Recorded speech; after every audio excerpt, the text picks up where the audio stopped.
Okay, 8th grade, this video is the last video for your rough draft. You should have already learned how to draw a building, add windows using the vanishing point. I'm gonna show you how to add other buildings that are behind the front buildings. That's a little bit challenging, so we need to practice before we get to our final draft. So here is another one I've been working on that only has one building here. So we need to talk about adding buildings behind this. So it's the same as how we drew this first one, except parts of the building are going to be hidden behind this front building. So for some people, that's a little bit more challenging to think about. The buildings do not all have to be lined up with each other the way that these two are. You can have buildings that sit further back or closer to the road. So I'll show you a few variations of that, but I'd like you to try adding a couple more buildings on your rough draft before you move on to your final draft. So I'm going to add another one over here, and I'm going to put it not right next to this first building. So what I'm going to do, I'm going to make it shorter than this first building too. I need to first think about where it's going to be behind this building and think about how I want to draw this. So I'm going to have the front of the building line up with this one.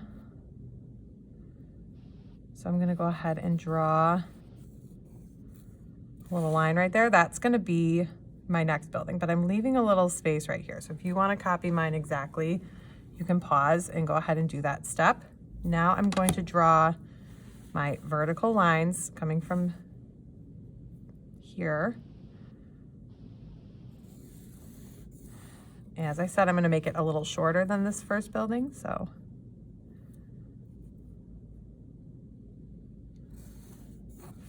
and then I know the top of the building has to angle towards the vanishing point. So I'm going to line my ruler up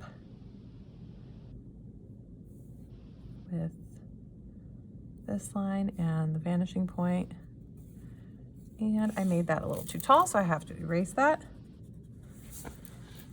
So that's the front of the building. Now I need to draw the side of the building, but it goes behind this first building. So I'm only going to have to draw two little lines. So it's going to be horizontal. And I just have to make that little line right there. That's it, because it's hidden behind the front of this building. And then I need the same thing right here. This would be pretty easy to make without a ruler because it's such a short line. And then I can erase that part of the horizon line that's going through it. All right, so if say I want to have another building back here, but I'm going to have it be a taller building than this one. So I'm going to start off by drawing a vertical line right there. And then I'm going to make the side of this building as if it were like right there. Sometimes we have to use our imagination and kind of picture that this building we're drawing is behind these other ones. So I'm going to imagine that I'm drawing my first rectangular shape like this one in this section right here. What can I see? I can really only see that. The rest of it is hidden. So again, do I need a ruler for that? If you're not good at drawing straight lines, you probably should use one, but for that teeny bit of line, I don't think I really need a ruler. Now I need to draw the front of this building. So, well, not the front, I guess the side. So this part needs to angle towards the vanishing point. This might be like the hardest part of this drawing, so you guys really might need to practice this quite a bit. And how close do I want it to go to the vanishing point? I might make this one go a little bit closer.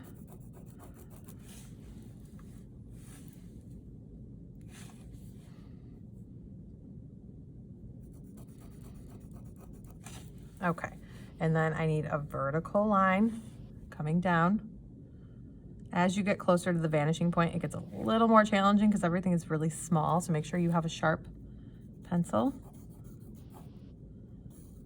Okay, and then the bottom of the building also has to align to the vanishing point.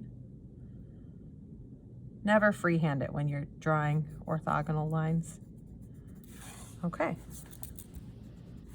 and I can't see any other part of that building, so that's probably as close as I want to get to the vanishing point on this side. So you can use the other half of your rough draft paper to practice again Start with the building that's closest to you and then start adding the ones that get further away. This is hard to do, so take your time, erase a lot if things don't look correct, and you can always look at my different examples that I have on the slideshow to try and get an idea of how to do this. So that's it. Once you're done with that, then you are going to move on to your final draft.